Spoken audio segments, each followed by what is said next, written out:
నమస్కారం అండి. నమస్కారం. మీ పేరండి? నా పేరు దుర్గాలక్ష్మి. ఏ ఊరు నుంచి వచ్చారండి? మా ఊరు కుయ్యేరండి.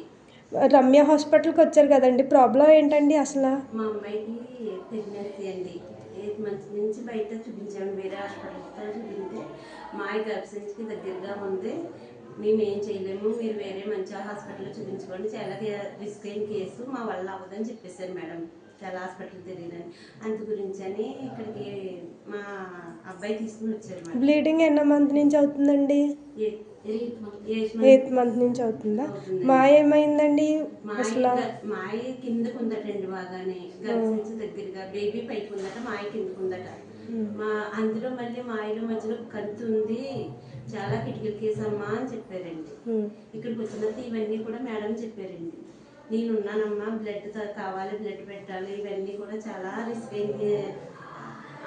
అవుతుందమ్మా, నేను చేయగలనని చెప్పారు. అలాగే చాలా రిస్క్ అయ్యిందండి, కానీ మేడం గారు చాలా చక్కగా చేసి తల్లి బిడ్డని కూడా మాకు అప్పచెప్పారు మేడం.